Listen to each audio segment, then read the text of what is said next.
Hi there. Welcome to our show, DnT.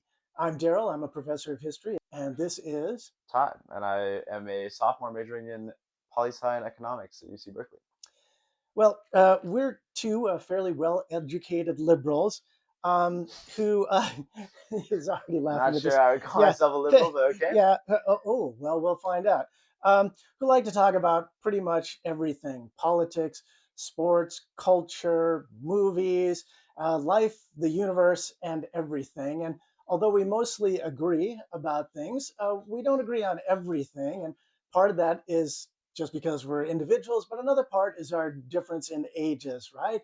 I'm the father, he's the son, and there's a generation gap between us.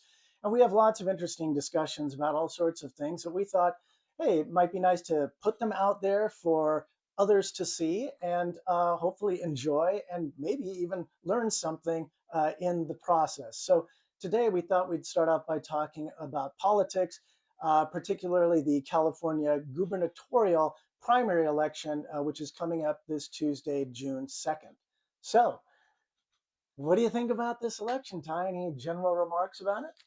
I think you would never get elected because your intro is too long and too boring. But See, generation gap right there. I thought it was short.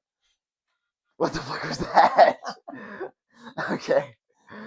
Um, he gets behind the camera and he gets all nervous and he starts putting on a show. But I think the election is really interesting. I think it's problematic in a lot of ways. I think California has maybe I don't want to say the worst political scene out of any of the states or anything too extreme like that. But I do think that the scene in general, is really disappointing. Especially at a time when I think liberals, if you want to call them that, I would consider myself more like a leftist or a progressive. Mhm. And in that way, the liberal label is less appealing to me. But regardless of what label you put on it, I think that it's a time when Democrats need to, really make a splash on the national stage. Need to put someone in a gubernatorial seat like California that has national prospects and that could really set the scene for what Democratic politics will look like for the next decade, two, three, four, the next couple of generations. And yeah, I think the candidates suck for that. Frankly, I don't think there's a single good one. Well, yeah, I somewhat agree with that because I definitely agree that California, being such an important state, was the fourth, fifth largest economy in the world, huge population, et cetera, all these resources that um, the leader of California should not only be the leader of California, but a leader in national politics, right? And especially since we only get two senators, we can at least have a governor who's going to make more of a splash in national politics. And I have to admit, I don't know that we have any candidates that really stand out in that way. But I still have some ideas of who I would vote for, and you got to take what you got and do the best with it. And given what we got, I think some stand out from the others. And of course, this year we have to consider the fact that we've got this open primary system, and so we have to take that into consideration too in our voting. We can't just vote for who we think is the best. We have to think about who can win and make sure, at least from my perspective, and probably yours too, we have at least one Democrat in the general election come November. Yeah, that's of course true, but I think that it's a very apologist and somewhat fence-sittery take to be like, oh, the pragmatist needs to get, we need to elect a pragmatist, or we need to elect someone who's, like actually, you know, uh, gonna be able to get things done because I think that that's what stalls progress, right? I mean, you look at I think one of our least favorite candidates combined. Obviously, we talked about this before, off camera, but we hate Matt Mahan. I Personally, don't, I don't know. I hate him to bits. I don't know if I hate him. I would vote for him if he was one of the between him and a Republican. I would vote for him in a second without even thinking about it. But amongst the field of Democrats, yeah, he's pretty low on my list. Between him and Hitler, I'd shoot myself. And the reason is because he is like a full technocrat, Democrat, moderate, sympathizer, pragmatist. I believe, you were just talking about watching the governor's debate. I watched it a few weeks back, but I kind of refreshed myself on it, just a few minutes ago. And yeah, one of like Tom Steyer's answers about affordability and talking about how, we need a wealth tax, we need, gas prices to be lower, all this and that. Matt's answer was basically like, this guy has way too many bright ideas. We can't do all that. It's impossible. Therefore, vote for me. And it's like, what? Like, I get, pragmatism to a degree, and he ended up saying pragmatism in his answer, but I think pragmatism stalls progress. And it's like, you need a candidate who's going to fight, especially in a time like now when, if anything, Trump showed us anything's possible. Well, anything is possible, but not necessarily good things, right? This is one area where our age difference comes into play. I mean, I was much more idealistic when I was younger. I'm still somewhat idealistic. I haven't given up on all of those things. And that's why I'm still a liberal. Winston Churchill said, right? Any young man who's not a liberal has no heart, and any old man who's not a conservative has doesn't have a brain, right? But in this case, no, I still believe in progressive liberal principles, but I also understand just from the school of hard knocks over the years watching politics that it's hard to get things done, and the things that do get done, it tends to be incremental, right? When you try to go too far too fast and you get too far ahead of the electorate, there's blowback, and that's in a way what happened with Trump, right? Even though yes, the Democratic presidents we've had are hardly ultra left or super progressive. They've been more or less pragmatic, but even to the extent that they were called extremists, communists, radicals, and a lot of people in middle America just don't agree with that, and it can be exploited by the right wing to paint them as radicals. And so we tend to hover around the middle. Yeah, it's true with Trump things have gone to an extreme, but that's because he's got a cult basically, and he's been willing to do things that are really unscrupulous, that his own party, even though many of the leaders in the party don't like it, have been, spineless and afraid to go against that for fear of being primaried and so forth. And that's so it's a unique set of circumstances. It's not like it's always that way. What happens more often than not is that if you go too far from the center, even though I believe in it ideologically, you get blowback and you end up not accomplishing anything. Everything gets undone. Yeah, I hear the train of thought. I just think that that's not always the case. And I mean, you talk about Trump, and it's like, sure, like he's gone far off of center at this Mhm. point, and he has experienced blowback. But I think that you're the one who always talks about Roman, bread and circus, and it's Yeah. like I think the only reason going too far from center ends up resulting in blowback in most of the examples that you would cite anyway is because they lose bread and circus. The Yeah. reason the whole going too far off center thing results in some like great revolution or some like ridiculous explosion of the universe. And it's like, barring some Mhm. extraordinary, change, like, yes, going far from center will result in change, will, progress is Mhm. change. But I think that you can do it in a way that feels less, volatile, that feels less, revolutionary in Mhm. some ways. And in doing that, kind of prevent the kind of revolutionary shifts that you talk about, and, Mhm. and therefore kind of some of the blowback. Well, you're right. I mean, that's politics. It's not just the policies. It's not just the issues. It's also how you present them, the marketing, the PR, the Yeah, whole of course, thing. it's always the So charisma. so so I get that you can disguise or mitigate a certain radicalness in policy through your messaging and so forth. That is true, but let's bring it down to the level of the candidates we have for governor, right? So, I mean, we'll just flat out let me just ask you who are you voting for and why? Yeah, I mean, I think both of us are voting for Steyer, right? Mm, For me, it's like a pretty clear choice because I feel like he's the only guy who's really. I mean, he's got two things that I think separate him from all the other mhm, candidates, right? One is like he commits to what he's saying. mhm, He's flat, uncompromising. On his progressive policies, and he is a progressive, which obviously I am as well. And the second thing is that he's got a sort of relatability almost. You talk about charisma, and there's a lot of different kinds of charisma, in my opinion. But I feel like he has, I hate to say it, the old white man kindness. It's like you look at him, and it's like, oh, that guy's not gonna kill me.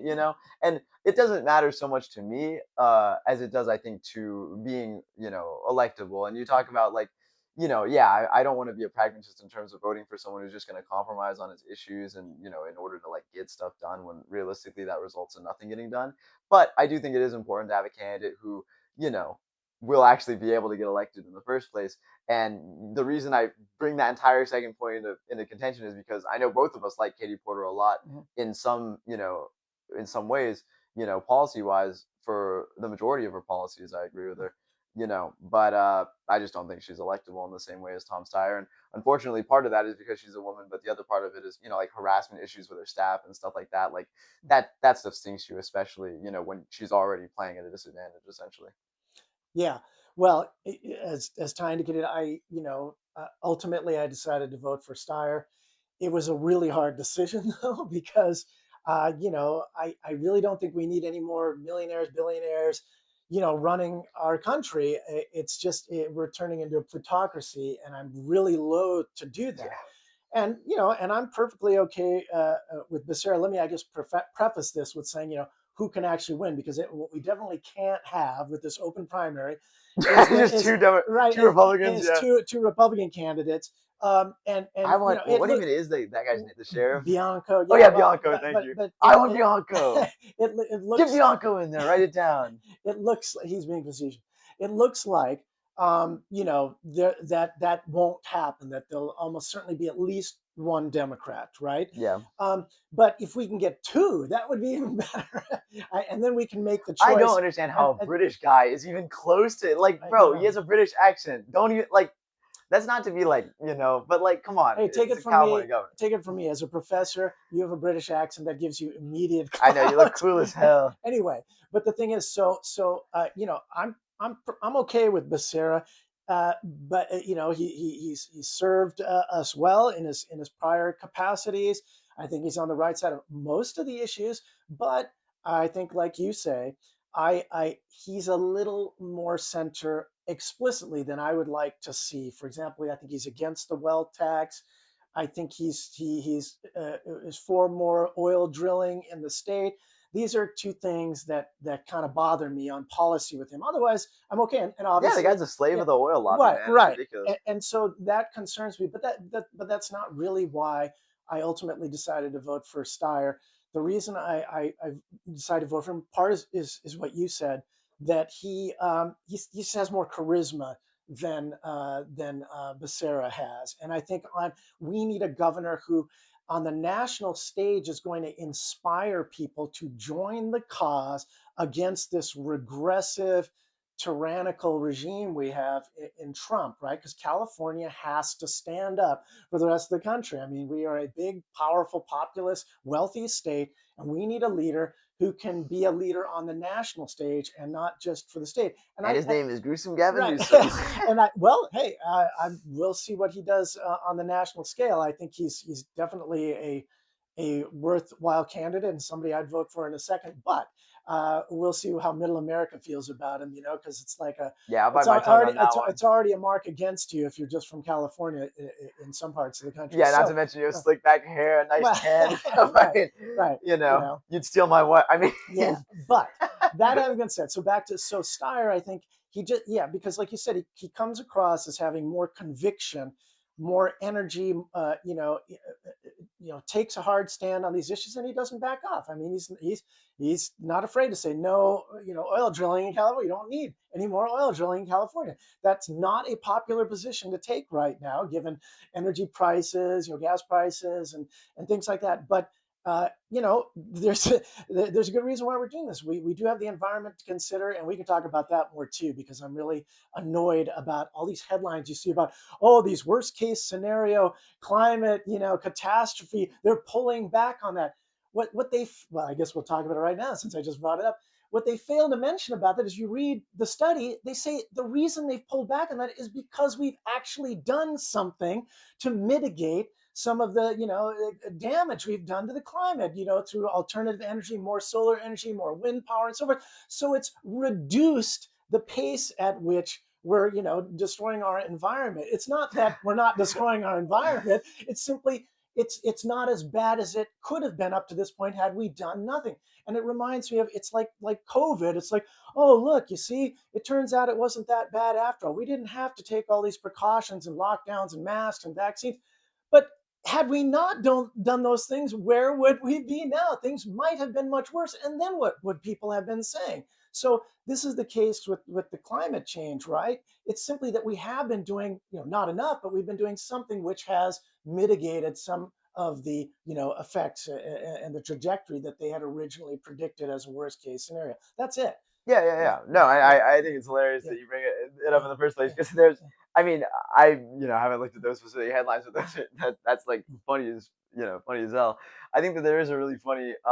It reminds me of this time like way back when, where one of my best friends, Sean, posted this like clip of his dad doing. Oh, he was like at a bonfire or Mm, something like that, and he was talking to one of his friends about climate change. This is like 2 years ago, but it was like way past like when the national zeitgeist about climate change like had hit already, and mm. everyone was like, "Holy shit, it's gonna kill us!" Al Gore, inconvenient truth, like all Right. that shit. Like after all that, Sean posts this video of like his dad having a conversation with his friend at a bonfire, and he's literally just like, "Do you really think climate change can like kill the earth? Like, do you think it's that Mm. bad?"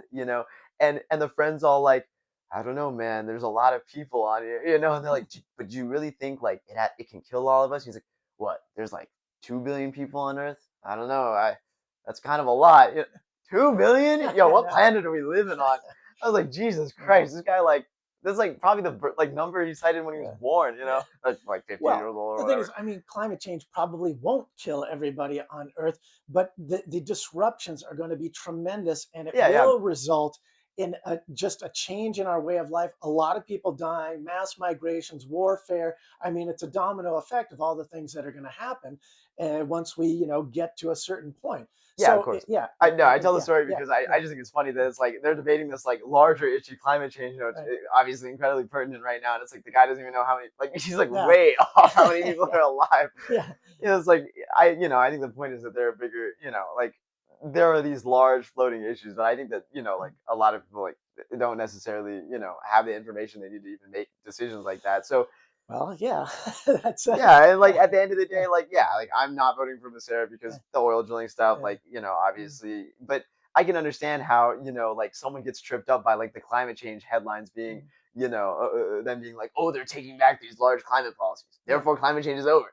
yeah. Similar to the COVID, like, well, there's less deaths, Right. therefore COVID must be Well, over. You exactly. know? And that's well, and that's the thing. And so you read the headlines, you make, oh, you see, they were all wrong. There really is no climate change. It's a hoax. I mean, I've already seen Republican talking points, op-ed pieces to that effect in conservative publications, and it's a It was lie. all a Yeah. house Yeah. Yeah, retroactively. That's exactly. funny.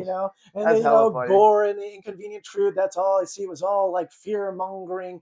I don't know how much money you make off of these things. There's so much more money to be made in oil and fossil fuels industry. So if you want to compare who's got more of a stake in it, the liberal side of things of climate change or the conservative side, I think it's pretty clear who's got more to gain by their side. Oh yeah, uh, 100%. and you look at our federal policies and they're all geared towards that. I mean, Right. I'm no conspiracy, buff or anything, but this Iran war, one wonders if it isn't supposed to go this way just to jack up, oil prices so they can make more money off it. Seriously, it's That's ridiculous. actually a Yeah, hilarious point. And I know. talking about the governor's race in Steyer, who again I do think he's really good on a lot of Yeah, issues. I think gas yeah, is one of the greatest ones. When he talks about lowering gas prices, his plan is to go after companies like Chevron, yeah, for jacking up prices at the pump and yes, charging a premium. Instead of doing something like there's some absolutely brain dead. I mean, like Mahan wants to like pause like sales tax on gas. Like what the fuck?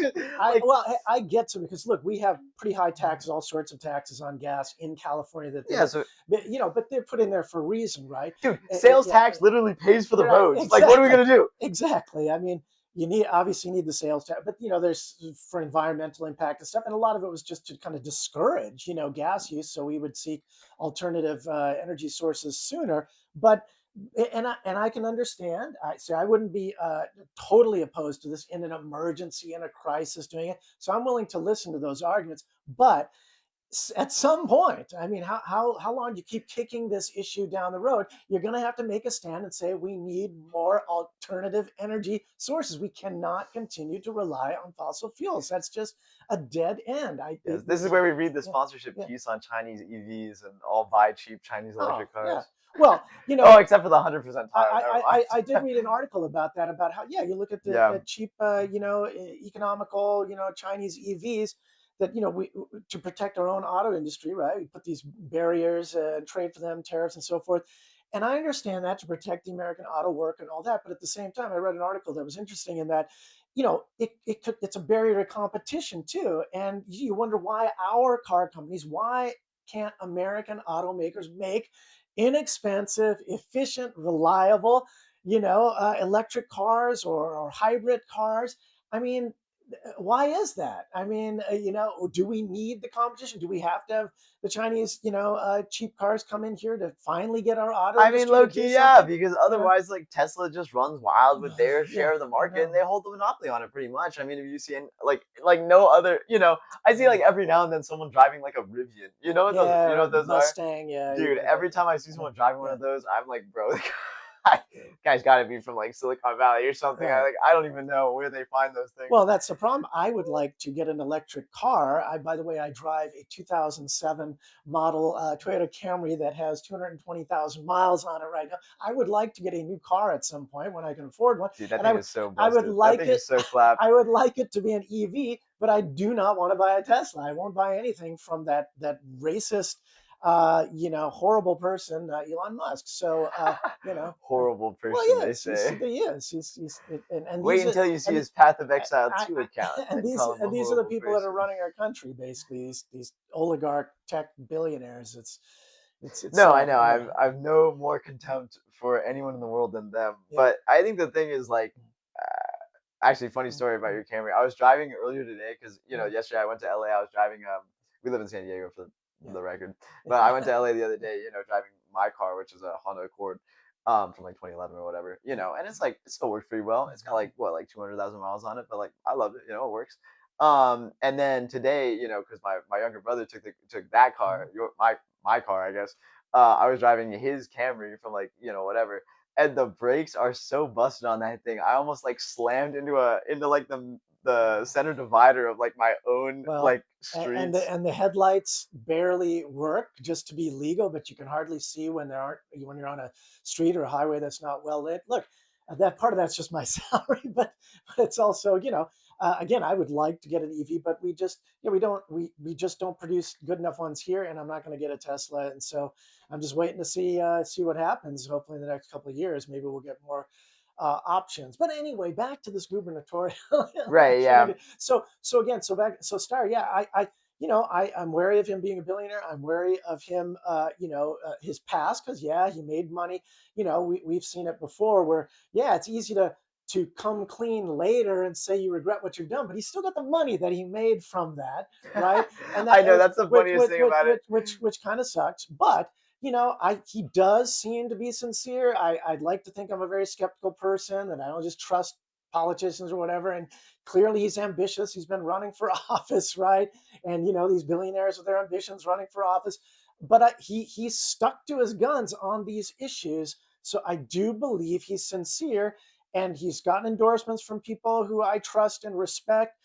Friends who I trust and respect believe in what he says as well, and based on what I've seen, I think I do trust that his heart is behind what he's saying, and so and given that and the charisma to be a hopefully national figure, that's why I'm voting for. And it's the open primary calculations because the last poll I saw, I think it had like Vocero at like maybe 25%, Hilton at was like 18 and Steyer at 17. They were just like 1 point apart. Yeah, yeah. So if we like push Steyer into second and have two Democratic candidates, and then hey, let's have a debate between these two guys, and let the best man win. Then that would be better. So that's why I voted for Steyer. Those considerations. Yeah, Uh, I 100%. I mean, I'm 100% with you on that. But even on like the risk calculus thing, like I just think it's like a weird.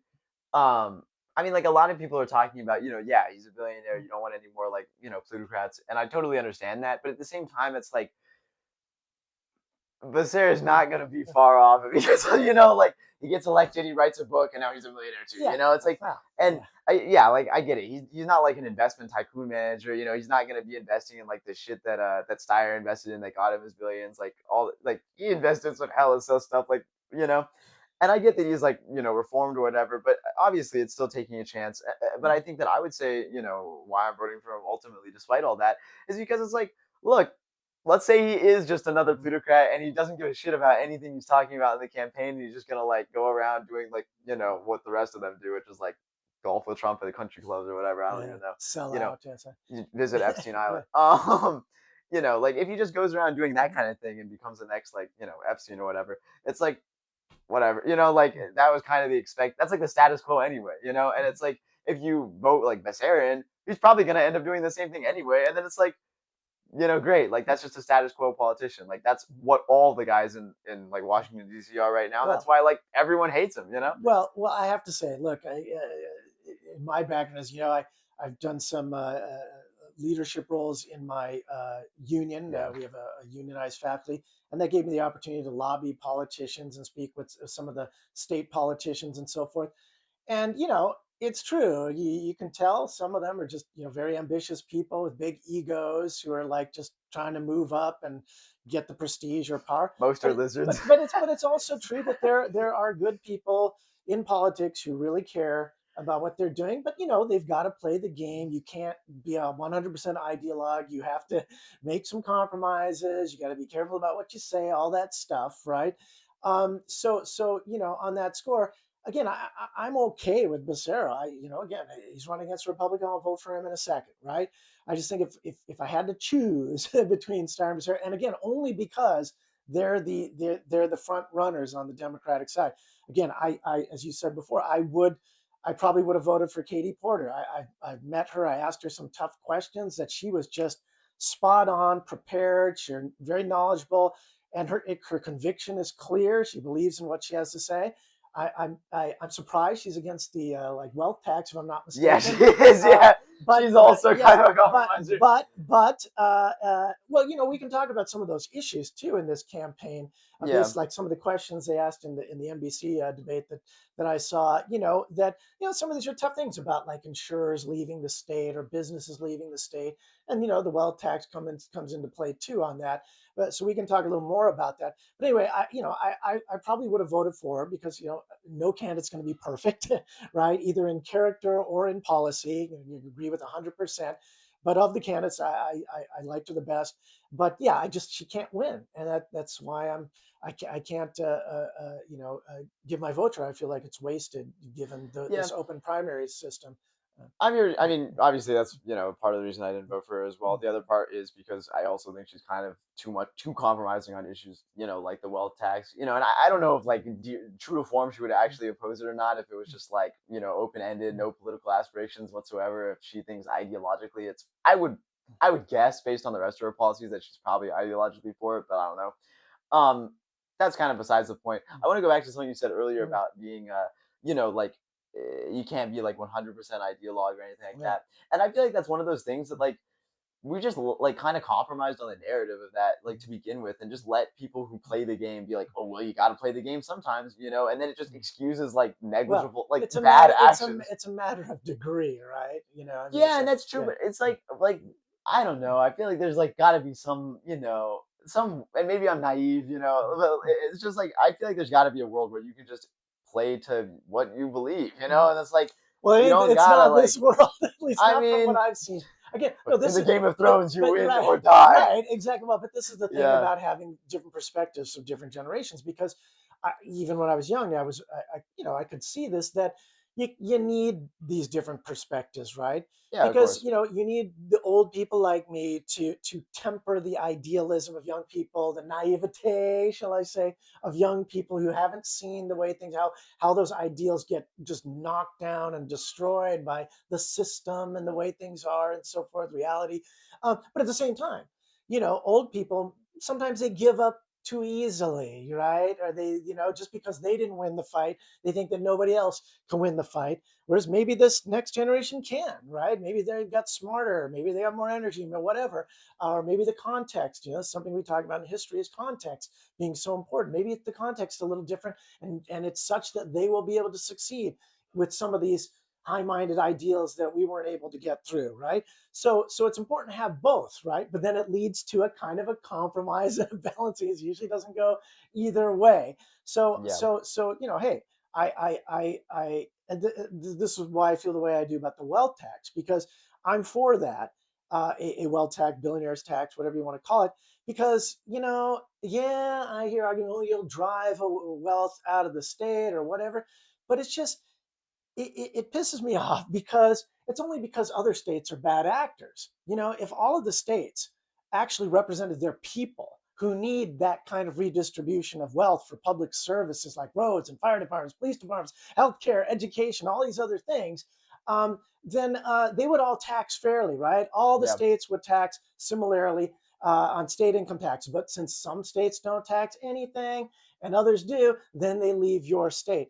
But at some point, yeah, I mean, I could be a realist. Like maybe this is what's going on with Katie Porter, saying, "Hey, look, they'll flee to another state. We just got to be realistic about that, even though I don't agree with it. You know, we got to keep the money here." But at some point, yeah, you got to draw a line. And for me, I draw a line there because it makes it then too easy for these millionaires to just like threaten.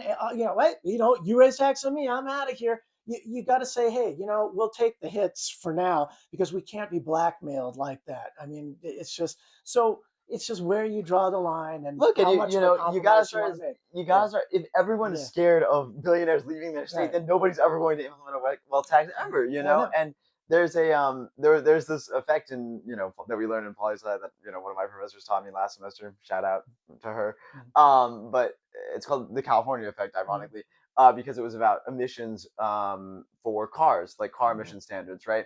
And California basically set these like very strict emission mhm, standards for mhm, vehicles, and initially a lot of lobbyists opposed it, mhm, especially in like car manufacturing and mhm, shit like that, because it's like, oh great, they all have to change their car manufacturing standards, mhm, right? Like all these car manufacturers are going to have to like call back a bunch of cars and then manufacture new cars that abided by all these standards or whatever, and that made the manufacturing process more expensive or mhm, less efficient or whatever. I ain't a car manufacturer, I don't know what that mhm. shit means, but that's the idea.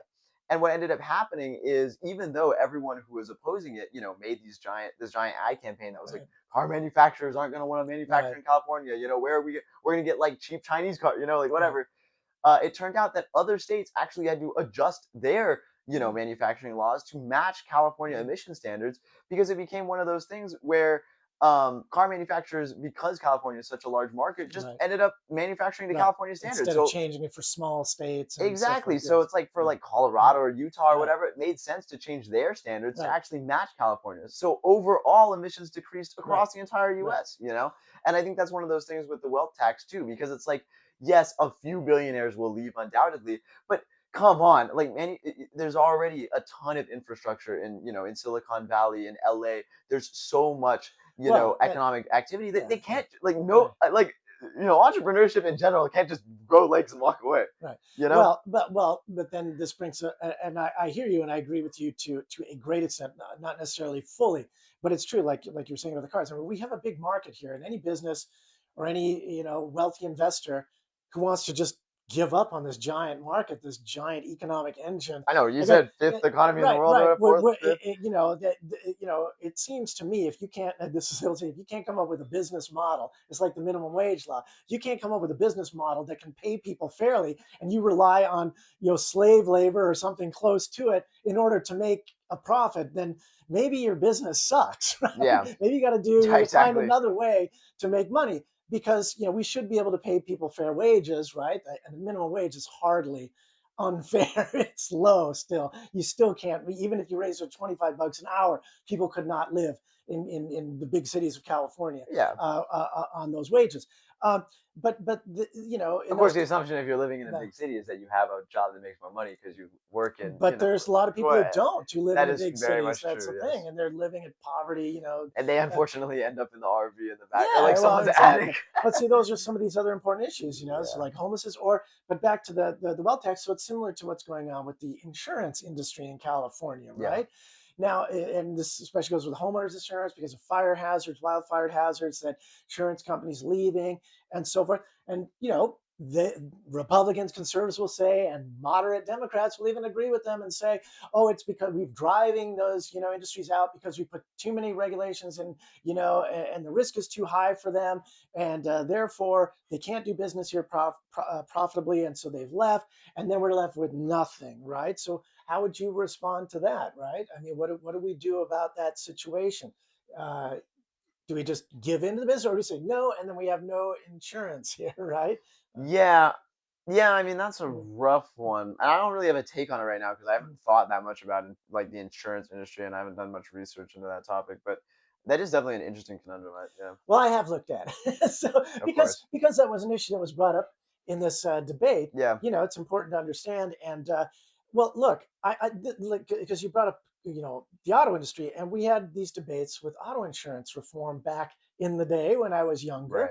And there's you get then these auto insurance companies put up like misleading initiatives to counter initiatives to reform the auto insurance situation in California, spend millions of dollars on that, tried to fight it. So, oh, we're going to be leaving the state, all that stuff. But we still have auto insurance in the state. Now, that situation might not have been Wherever as there's a bad. market. Right. Well, that's the thing. There's a lot of Yeah, cars yeah, In California, and people will pay, and I'm sure the insurance companies are still making a profit in auto insurance. Now, yeah. I They like always I will. don't know the numbers well enough to say whether the insurers for home insurance with wildfire risk, whether they actually can make a profit under the current circumstances.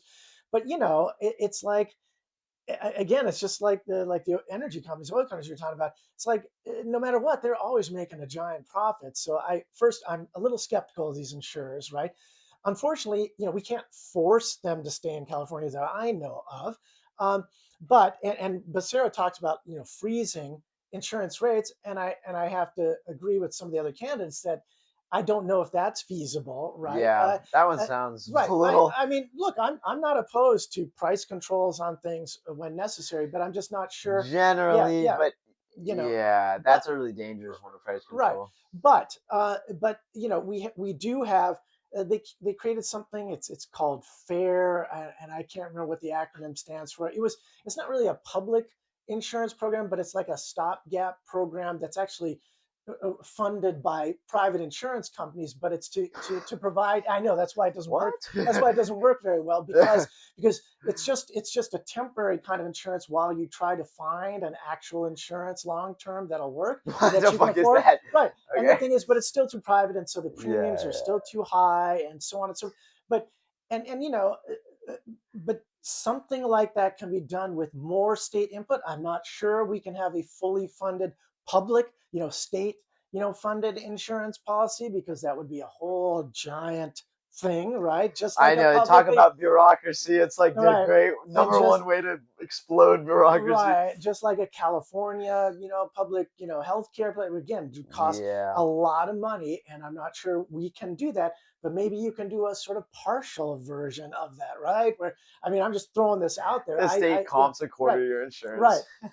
But I will say, yeah, I wouldn't capitulate so easily to insurance companies. Just give them whatever Yeah, they just like, want oh, the to, insurance companies can because set the price. Just set the price. exactly. Just fuck me in the There has ass. to be something to keep those the premiums down so that people can actually afford them. But anyway, like, again, so you take these candidates, and whereas all the others, get, of course, you got the conservative candidates, just get these regulations, or those Democrats causing it, and so Yeah. forth, right? Um, but and then there's some of the Democratic candidates saying, "Oh yeah, we do have to cut some of the reg." That's Mahan, right? Saying, "Oh, we got to cut some Oh my god, regulations," bro, that guy is and so so fucking. right, Just yeah, or Villaraigosa or whatever, saying things like that. But oh my god, I wait, can we talk about Fury real quick? yes, go Sorry ahead. to like Yeah, interject, yeah, bro. yeah, That guy is like yeah, a lizard. I swear to God, he is actually a yeah, lizard. yeah. Like, not only does he look like one, not to diss the looks or anything like that, but he looks like a lizard.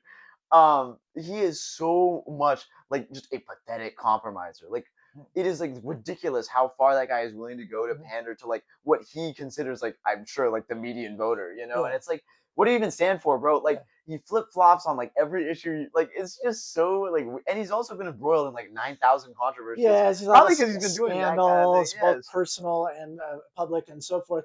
No, Virago's a smart guy, and he's pretty slick, and I respect him on some level. But yeah, I agree with you. I just wonder where his center is. I don't know how sincere he is about policies. He's more centrist than I would like. Business friendly, etc. yes, yeah, very. Than I would like. But I was surprised in debates, like when they asked him about sanctuary laws. he said he would stand by them. So I'll give him credit for that. He hasn't bailed on I that. mean, yeah, but Yeah, he's but mayor of LA, like he was formerly mayor of LA. yeah, yeah, The thing that on a less like that's on a very serious note, mhm, policy wise. right. Yeah, like the guy's a flip flopper. But what I'm talking about more is just in the way he comes off. Like he comes off like a lizard in the sense that Mhm. he comes off like a career Well, yeah, politician. he does, and And he is a career Mahan, politician. seriously, Yes, yeah, like. yeah, But it's ironic because it's always those guys who are mhm, like in the debates like that. right. Like Mahan was talking about this, and then Villaraigosa backed him up for some reason about like the career politicians in Washington, or I right? It's like know. you are one. What are you Exactly, talking about? exactly. But Like also, Villaraigosa, like he's been running for office ever since I can remember. That's what he does, you know. exactly, So and but yeah, the worst mhm, thing is that mhm, it shows when like he can't answer like basic mhm, questions, right? And I think that mhm, there's a mhm, bigger, larger issue with the Democratic Party in general because it feels like the whole mhm, party is full of these mhm, like career mhm, politician types. But I was watching just some funny like Cal Matters Instagram reel that mhm, was asking all the gubernatorial candidates like a very unserious question about like what superhero they would be if they could be mhm. a superhero, and of course that guy has some like slimy ass like I would be whatever superhero fights back against Trump and secures our, like Yeah, it's like what the fuck does that even mean? Just yes, pick a superhero, bro. right. No, no, actually, the first thing he said was like he was like, I like a lot of superheroes are really cool. Marvel, DC. I read all the comics when I was a kid. And it's like, Right. so pick one. Everyone has a favorite superhero. Yeah, Like what the hell? yeah, Whatever. Sorry, this shit just yeah, pissed me off. It was like, yeah. can you just answer the question? Like, Well, that's like in some nonprofit stuff I used to. I met him yeah, and talked to him in person once too, and yeah, it's just the vibe you get. Like I said, I talked to Katie Porter, and I got the sense of a real, sincere go getter who wants to do good. You know, yeah, well, obviously she's got an ego. Obviously she's ambitious. They all are. yeah. You'd have to be to put up with the stuff they do. I learned that from my limited dealings with politicians. Mhm. But her heart seems to be in the right place. Whereas Villaraigosa, yeah, I got the vibes of just a very ambitious guy. Yeah, he's a Democrat and he's on the right side of most of the issues, but I Generally, didn't, yeah, yeah, I did, kind but of. that's the thing, and the scandals and the flip flopping is because he didn't seem as driven by the issues, Yeah.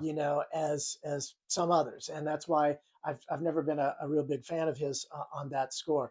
But again, bottom line is, if you were running as a Republican for governor, I'd vote for him in a second. I mean, I don't know if you want to talk about these Republican candidates at all because Yanko's hilarious. well, I get a kick out of him. that's the thing. That's the thing. Yeah. Like Hilton is just a stuffed shirt as far as I'm I hate concerned, it. Hilton's because boring. no, you watch those debates, and there was no specifics really. It was all about what the Dems have been running the state, and it doesn't work. And they're at fault for everything that you don't like. Of course, what about everything that you do like? I mean, they talk about the great state of California, the opportunity. It's like, well, if you like that, then you got Yeah, to I give the know. Democrats some credit for that too, right? They've been Um, running the fifth largest economy in the world. Exactly. How do we have the fifth largest economy or fourth even? It Fourth, kind of yeah, no, yeah, fluctuates yeah. if they're so bad, right? And why do people? The only reason people don't want to live here now and are moving out is just the cost of living. It has Yeah. nothing to do with anything in the state otherwise that they don't like. Well, and again, we're Um, acting like I mean, and I actually thought of this earlier. This is completely aside from Hilton, but just we talk about the headlines where people are like, "Oh my God, there's a California mass exodus." Like, yes, they okay, not always that hype many that. people are actually even leaving to Yeah. begin with. I don't think our population. I think our Well, population is still going up. we got a giant population. I What can know. we do? And Yeah. but besides that, I thought about this earlier when we were talking about, reading headlines and, you talking about the headlines about climate change, Mhm. being climate change regulations are pulling Yeah. back. I do think it's a really interesting thing that like and talk about a generational thing if that's our theme, like you actually read news articles. Mhm. Like I low key like I don't Well, read that many and the I headlines know tell you most of the rest. A lot of it's exactly. You just filler, read and the yeah, you I read the know. It's headline, like, and so it's like most yeah, people just read headlines I know. anyway, I know. and people my age get news from like Mhm. TikTok and Instagram Reels for the Right. most part anyway. So it's like, Well, yeah, you know, but it's like, old how news is can you dead. trust? Yeah, but can you trust those sources? Are they No, but legit? that's kind of the funny Yeah, thing. It's like, yeah. what do you get? Well, Sometimes you'll get like a random AI yeah, video of like, right. there was like a video of after the Cavs lost the like game 6 or Mm. whatever, or no game like I think they got 3. didn't they won? They only won like one game, right, or something. No, against the Knicks they Okay. got swept. Oh yeah, they got No, sorry. I Yes, was thinking about it in the previous series against what like the oh, they went to seven, didn't yeah, they? they played That against the Pistons. yeah, Yeah, they yeah, went to 7. yeah. No, this was actually the Knicks series. It was like after like game 3 or something. There was like this Mm. AI video circulating of like Donovan Mitchell like turning around in like the the tunnel, Yeah, and like fully like decking James Harden. Like I don't know if he throws a hook or he just like pushes him or something like that. But it was yeah, like I saw like all over my page. I was like, what is going on? Like right. It was fake, yeah, yeah, it's because AI. yeah, Like yeah, but it yeah, kind of looks convincing. right. You can tell because like Evan Mobley has the Well, wrong jersey and he's like yeah. on in the background, but Well, it's like that's the thing. whatever. If you got your BS meter, you can tell usually what's things that just seem outrageous and like Yeah, so there's no way Donovan Mitchell yeah, got caught on camera exactly. punching But like James yeah, Harden. but But some then again, Draymond Green got yeah, caught on camera punching yeah, him too. I know, So but I do read a lot of articles nonetheless yeah, because I want to get some of the details because the truth because again that's the thing. Sometimes the headlines are totally misleading. People leaving California because this is a Republican thing. They like to highlight that to say okay, to try to discredit California and therefore blue politics must be bad, liberal politics must be bad, wokeism must be bad. Well, that's not why people are leaving California. It's simply expensive, and the reason it's expensive is because a lot of people wanted to live here. That's what drives up the prices, right? I know this because I used to live in Spokane, Washington. When I was up there, people used to say, "Hey, I bet the cost of living is really low." And I said, "Yeah, because not that many people want to live here. It's not like California where everybody wanted to live. That's what drove up the cost, you know." it's because living in California Yeah, makes you gay. yeah, well, yeah, exactly. It's like, and yeah, if people hate woke politics so much, then why do they keep voting for, No, I know. Democrats? I mean, so at anyway, so we're fine here. As a matter of fact, every time I see those headlines as a Californian who loves California and will hopefully stay here forever, I say like, hey, fine, more room for me, less congestion on the freeways, and hopefully the cost of living will come down because the demand will be less. So that's Yeah, fine with true, me. true, But true, true. but anyway, but so Hilton, all he was just blaming Democrats and just cut taxes, cut Yeah. regulation. The No, same to old things. me, Hilton Yeah, is like yeah, Hilton is to Republicans what like right. Villagrosa is to Democrats. Yeah, Like yes, he's like a career opportunist. Democrat opportunist. Hilton Uh, is like a yeah, career like Republican grifter. right. Like Yes, that is the good. It's like the Democrats have like the career politician, yes, and it's like the slime ball who's just like flip flops, can't answer a yes, question. Republicans have like the grifter, and it's like right. you also can't answer a question, but they're kind of like funny in like a weird, Yeah, off-putting, well, like stuffed he's way. guy's a Fox News personality, right? So that's Yeah. how that's his game, right? And well, the thing about Bianco, though, of course, he's an idiot, He's hilarious. and because but Yeah. at least I'll give him this. He's at least more sincere. I was gonna say The he guy, cares. yeah, He yeah, cares for because I think sure. he believes in what he says. He He's believes it. Yeah. just I think ignorant about some of the larger issues The like government's in our like walls. yes, like about the environment and so forth. Then yeah, I haven't, spent a lot of time on him because I already knew there's no way I'm voting for that guy. Yeah. But what like in the debate, you hear it's just those knee jerk, quick fix responses. You make homelessness illegal, or like that's going to solve the problem, right? Uh, you know. I mean, he is aware enough to know that there's a lot of mental illness out there with homeless, a lot of drug addiction, alcohol addiction, and he's right about that. That's good. But then how do you solve that? If he wants to have addiction programs and homeless shelters, that's fine, but then you're going to have to tax because you're going to have to pay for that somehow. So you got to square these things, and I don't think he's a guy who thinks things through enough to see all that. Right? It's just kind of the quick fixes, He's a sheriff. He's never had to tax anyone. right, some You of know. which quick fixes, some of which make sense, but some of which don't if you understand the issues better. So those guys, just to give them their due, they're out. I wouldn't consider. So the thing about these Republican candidates too, which is disqualifying for me, is that in the age of Trump, I just can't vote for any Republicans at any level, or local, state, national, because they're going to be in his pocket. The Republicans have shown that they won't put up any kind of check on Trump. They're just going to further his narcissistic, selfish, self-serving, ambitions to the detriment of the country. And so I can't vote for anybody who will support that and enable him to do these things. So that's disqualifying right then and there. So if you look at the candidates, I mean, there's a million Well, people. actually, on Yeah. that Oh point, yeah. You want to say?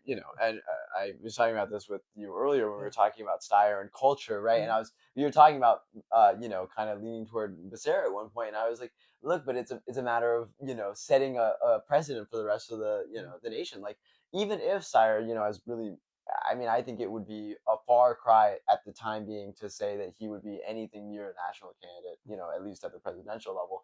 Um, it's about having like a kind of Mamdani effect, Mhm. like Mamdani's been incredibly progressive, incredibly, change making in New York. And I think that that has set a precedent for the Mhm. rest of the country, for, other progressive politicians, to do the right thing. And I think that, yeah, you vote a Republican in as Mhm. California governor, and you're setting a Trumpian precedent, a MAGA precedent, if, especially if it's like Hilton, you know.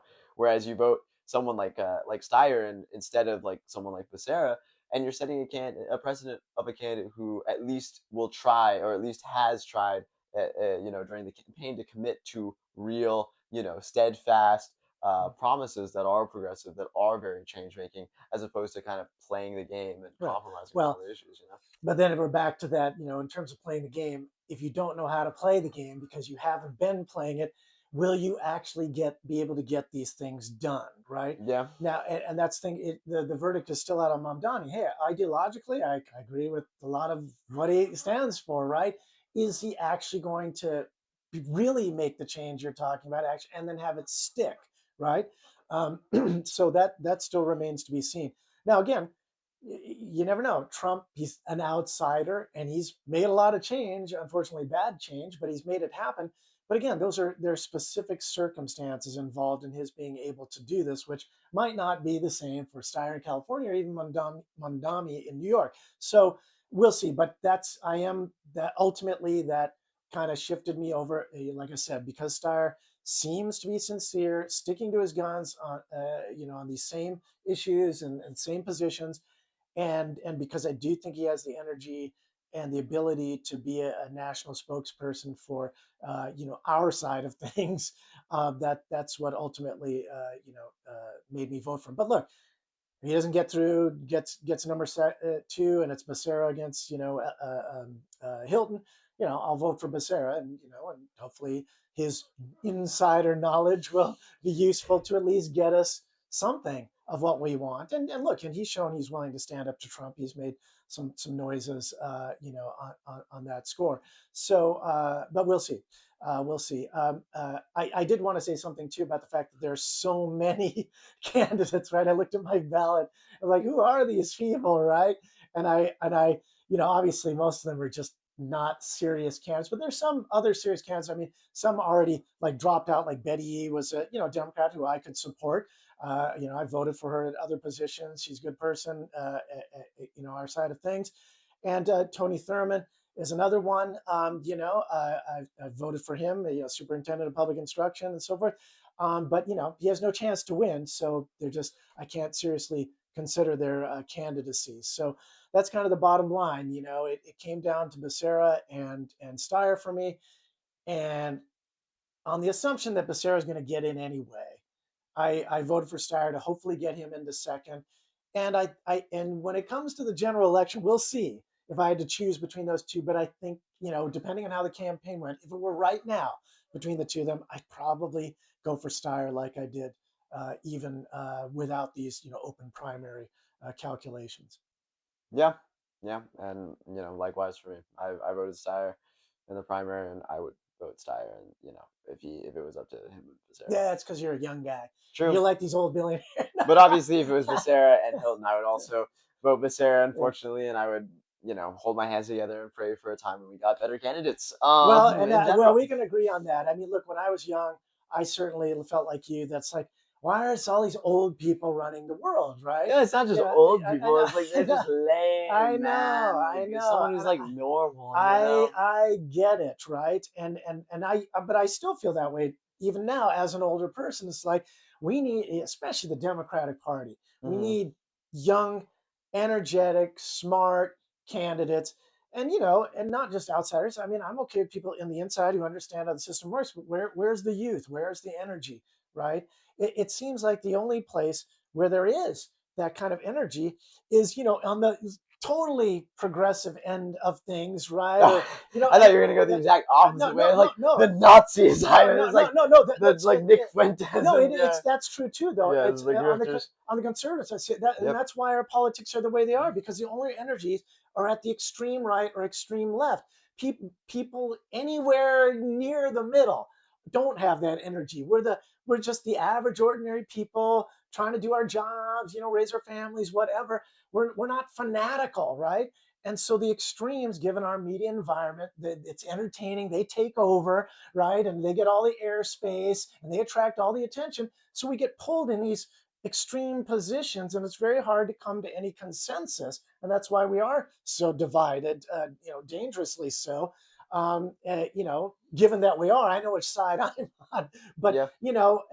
you can't just govern one half of the country or one, we're supposed to be a team. We're one country, and I don't know how we're going to get over all these divisions. But again, back to the gubernatorial election, this is This why well, I think California needs somebody who can be a more of a national figure and hopefully understand these things. Fight for progressive policies, but understand you do have to make some compromises because not everybody in the rest of the country feels the way we do. Not everybody, even in our own state, feels this way, even though they're a much smaller minority in our state than they are in the rest of the country, and we have to acknowledge that. yeah, yeah, and I totally agree with you on that one. A quick note on, you're talking about extremism, and obviously a lot of that is because sensationalism does, It attract. sells, yeah. Yeah, and it sells. Yeah, that's Train the best way wrecks to are put it. interesting. And I brought Yeah, up that yeah, that favorite superhero question earlier, yeah. from the Kyle Matters thing. And funny enough, the person who had the best answer to that, at least in my opinion, or the funniest answer in some ways, was the most memorable for sure, was actually Bianco, because he said some shit about he was like, Let me I guess. yeah, go ahead. Actually, No, I know. no, I want Was to it hear a guess. Jesus is his favorite? That would be a good one. Yeah, That's a great yeah, pull. yeah. But no, it wasn't Jesus. It was the Invisible Man, because then he can sneak into Washington and collect all the secrets they've been hiding from us. Oh, like maybe even the Epstein files, huh? Yeah, Oh, wouldn't that be that good? would be a good one. Yeah. Anyway, on that note, I think we're up against time pretty much here. Yep. I enjoyed this discussion as always. This is basically how we just normally talk, and hopefully you found something interesting in here too. And we'll be back another Well, if time. you stayed till the end, I mean, you Yes, had to have found something yes, interesting. What are we doing? exactly. Otherwise, I Unless mean, go do unless you something just better with your fast time. forwarded to the end. Oh It's yeah, like you just skip to the it's end like, and is see this going to that. get any more interesting? Let's see what it's like at the end. Yeah, Anyway, just as boring at the start. You're like, anyway, fuck my life. yeah. Hey, I had to start off with some kind of introduction, right? So anyway, we'll be back again talking about some other thing: politics, culture, sports, anything, music, movies. Look, he's got his Creedence shirt on. We can talk about a lot of stuff. See, there we're not actually as different as we should be I because know he's because gonna. I Oh brainwashed him to god. love classic rock. But anyway, So uh, unfortunate. I'll go to a party and everyone will be singing like cool songs, but I have no idea cool. what No, it is. this is I don't know cool. the music Yeah, half the time this is cool. I because of see, this, and their man. politics were in the right place, man. See, Yeah, that should tell you something. That that's should tell you Southern something. appropriation, actually. Yeah, Cancel them. yeah. Fremont, California creates. Anyway, so that's it. I guess we'll just go ahead Yeah. and sign off until the next time. See you next week. So long. Bye.